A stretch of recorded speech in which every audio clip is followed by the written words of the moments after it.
Okay, let's get back on track here after our brief jaunt into 3D territory and wrap this alleged trilogy up. For the most part, Warner Brothers has tried to have at least one new Scooby movie out in time for Halloween every year for the last decade or so, but there hadn't been an explicitly Halloween-themed movie since Scooby-Doo and the Goblin King back in 2008. That would change in 2020 when Maxwell Adams, creator of the hit series The Grim Adventures of Billy and Mandy, was not only tapped to write and direct one of these movies, he was allowed to pretty much go nuts with the entire concept and pick and choose whatever elements he wanted.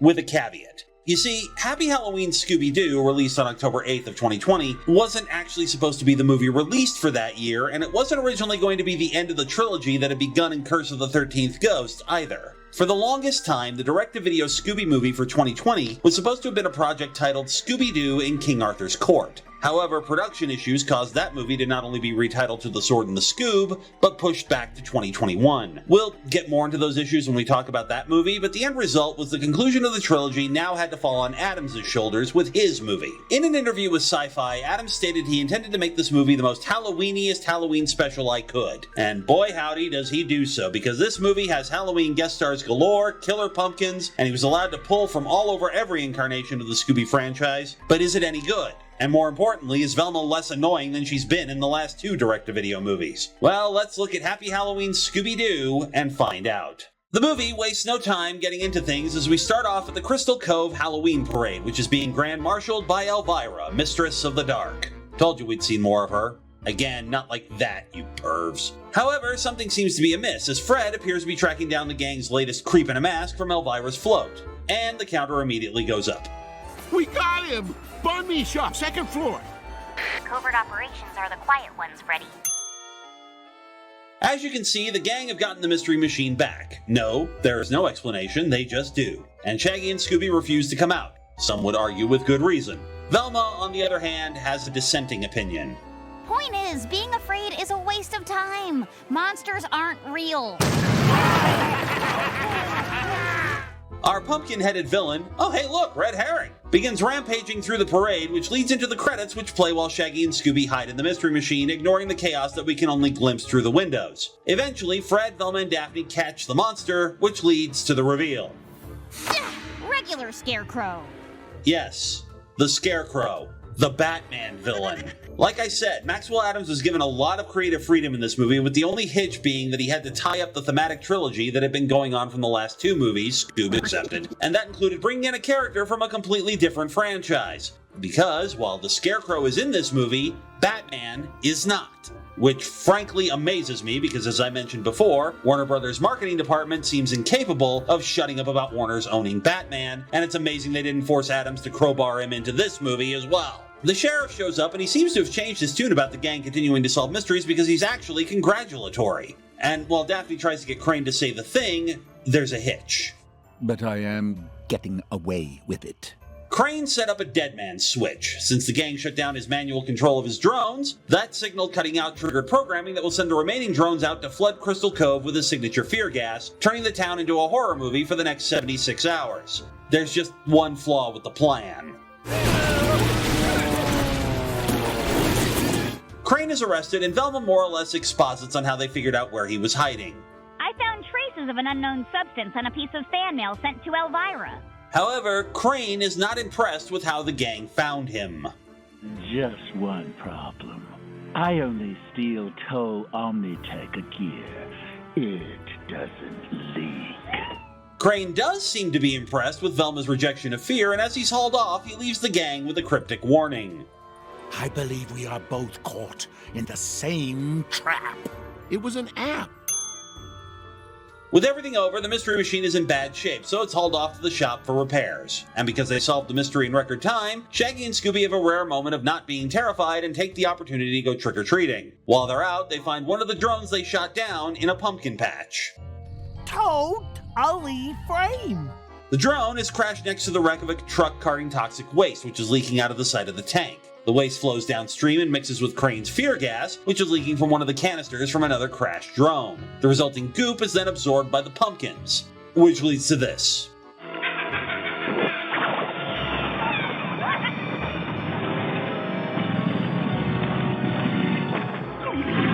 These are the later named Jackal Lanterns, and they're our main monster for this movie. The boys hightail it out of there, and we go back to town where the sheriff gives the rest of the gang an ominous warning.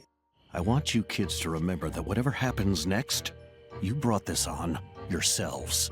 As the sheriff joins the federal convoy hauling Crane back to Arkham, Fred, Velma, and Daphne are thanked by a little girl named Michelle and her father Mike. And then the media shows up to interview them, followed closely by Shaggy and Scooby ranting about the Jackal Lanterns. However, Velma's not having any of it. You guys are a mess. You've eaten way too much candy. We've already solved the mystery, and you're talking nonsense. You guys locked yourselves in the mystery machine instead of helping. Maybe you can just skip this part too.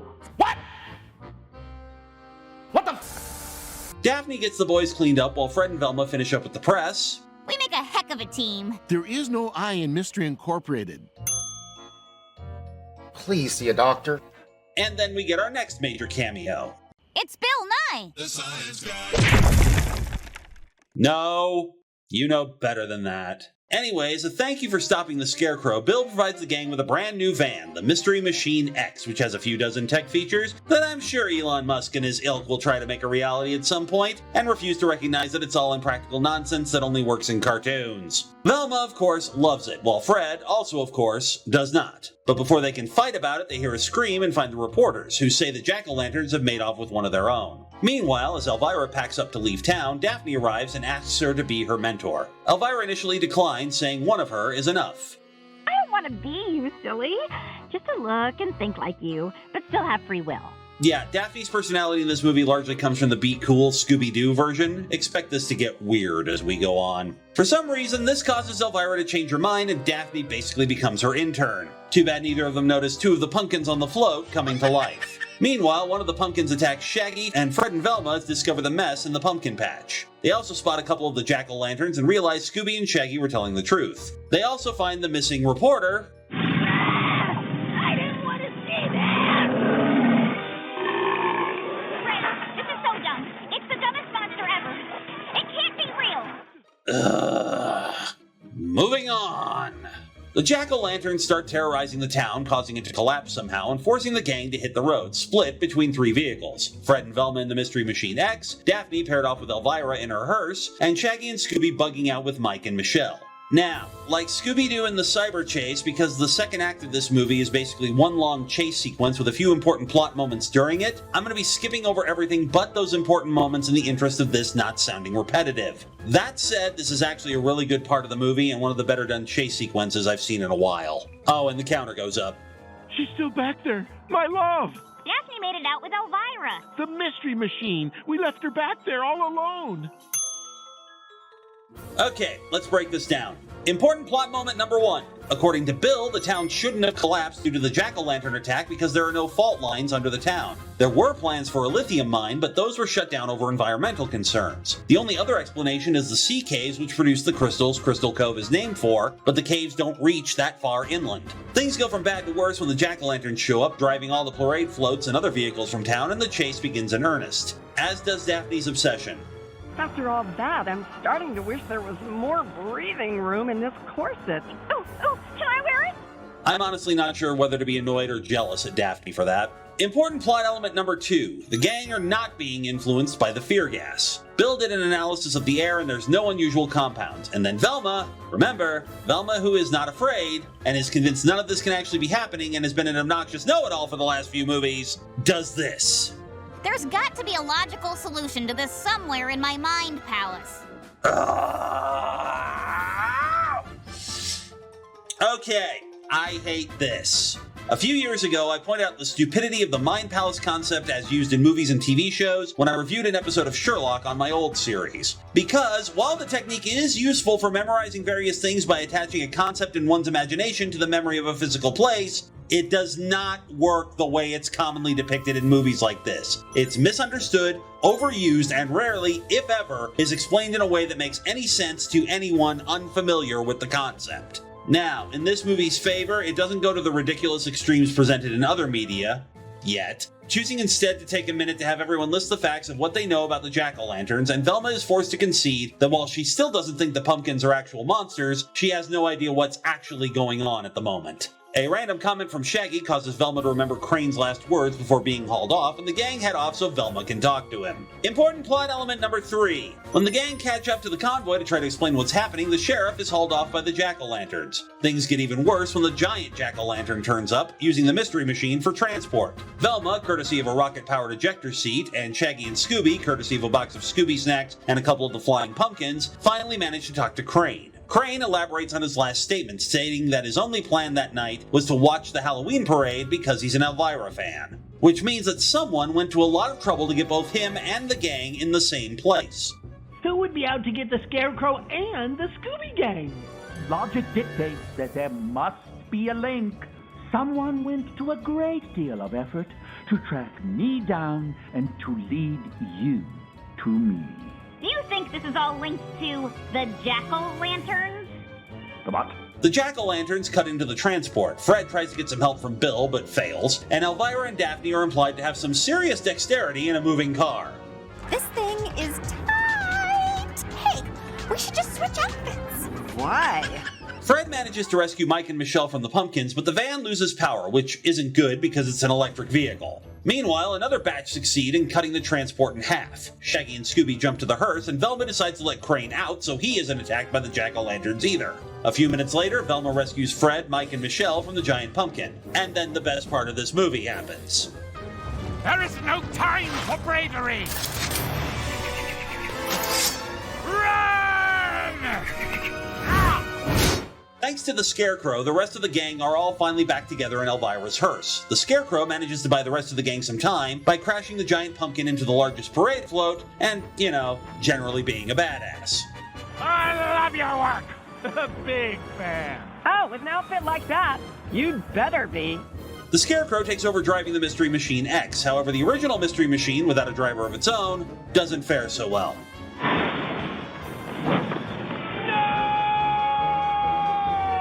And neither does the Scarecrow, actually. The car chase finally comes to an end as the hearse runs out of gas, forcing everyone to run into the woods. And finally, after so many damn movies, we get some damn humility from Velma. I got cocky after we captured Scarecrow. Before, even. Like the sheriff said, he's been warning us that we're in over our heads since we caught the trash monster of Scranton. I assumed we couldn't fail, and that I couldn't make a mistake. Because of that, I didn't listen to Scooby and Shaggy. Now we've had someone arrested for a crime they didn't commit, and we're no closer to solving this mystery. Following this, Fred does what Fred do best, set up a whole mess of traps for the Jackal Lanterns. Meanwhile, yes, we go back to the damn Mind Palace, and I now have to retract any credit I gave this movie for handling it because somehow Scooby and Shaggy are able to enter Velma's Mind Palace by all three of them eating Scooby snacks. Yes, this is stupid, and I hate it. Anyway, because this actually works, the boys tell Velma about the totally framed drone they found, but before they can go any further in Velma's memories, Fred pulls them back as the Jackal Lanterns arrive. This leads to a sequence which, if we were seeing blood rather than produce on screen, would make both Sam Raimi and Lloyd Kaufman say, "Damn!" Now let's go smash some pumpkins! Yes, I would have the editors put a Smashing Pumpkins song here, but I have a hard enough time with copyright on these videos as it is. Anyway, bring on the carnage!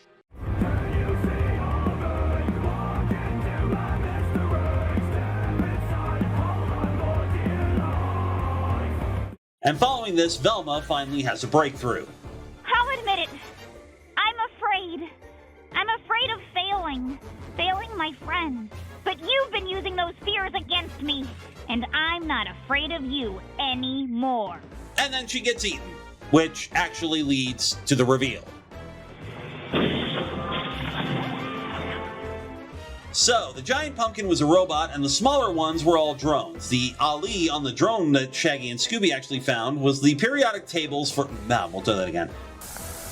The Ali on the drone Shaggy and Scooby found was actually the periodic symbols for aluminum and lithium, which is what the drone frames were made out of. The people supposedly turned into pumpkins were actually imprisoned inside the giant one and swapped out with new drones wearing their personal possessions. The giant pumpkin also put out an EMP which fritzes out electronics, explaining what happened to the Mystery Machine X, and ensured that no one inside could call for help on their phones. Naturally, everyone assumes it was the Scarecrow behind everything, but he turns out to be a pawn in the scheme, brought in to keep the gang busy. The real culprit had been illegally mining the lithium under the town. He lured the Scarecrow in and set up the pumpkin attack as a way to cover up the illegal mining. And just who is the mastermind behind all this?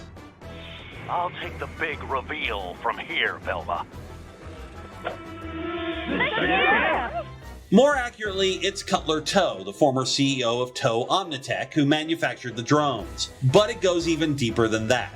The gang had unmasked him as the trash monster of Scranton, and while he was in jail, his plans to mine the lithium were scuttled. While in prison, he found out the Scarecrow was a fan of his tech, and so once he got out of prison, he amassed an army of drones and started impersonating the sheriff of Crystal Cove just so he could undermine the gang, starting with telling them they were on the verge of breaking the law and Curse of the 13th Ghost to beat them down, then built them back up and returned to Zombie Island when it became clear they weren't going to quit. He started mining the lithium and used the pumpkin drones to scare everyone out of town and make the gang look like idiots. You're a bit late for that! Even the toxic waste was just a liquid in $1 million worth of glow sticks. But while the plan has been foiled, there's a problem, because Toe isn't actually there with the gang. Fortunately, they've been keeping him talking long enough for Bill and the feds to trace a signal. But you may have noticed, if you were paying attention, that there's someone else unaccounted for who was also captured. No! No!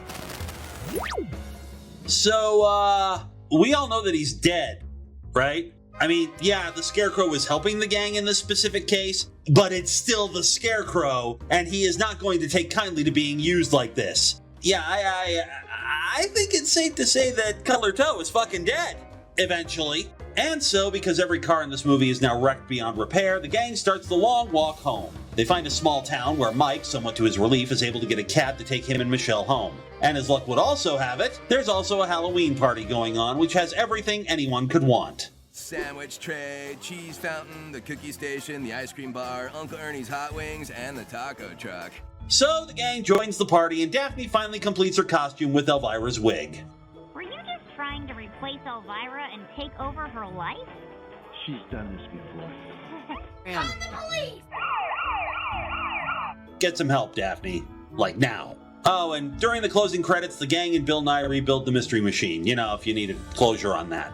Happy Halloween, Scooby-Doo, after all the controversy over the last 2 parts of this trilogy, is a solid home run. The jokes are funny, the action is great, and as weird as it is having Elvira, Bill Nye, and the Scarecrow in the story, it all comes together. Yeah, everything kind of comes out of nowhere at the end, but that's understandable given that this wasn't originally supposed to be the closing part of the trilogy. Velma's nowhere near as annoying as she was in Curse of the 13th Ghost and Return to Zombie Island, and actually has a fairly decent character arc completely devoid of the unbearable smugness she's had recently when she's proven right. Yeah, my biggest complaint is with the Mind Palace stuff, but that's more of me having a problem with the trope in general than this movie's specific use of it. Otherwise, yeah, everything fires on all cylinders and it's just a fun time. Give this one a watch, even if it isn't Halloween. You will have fun. And with that, it's time to smash another of the 30+ films of Scooby-Doo. Happy Halloween. Scooby-Doo.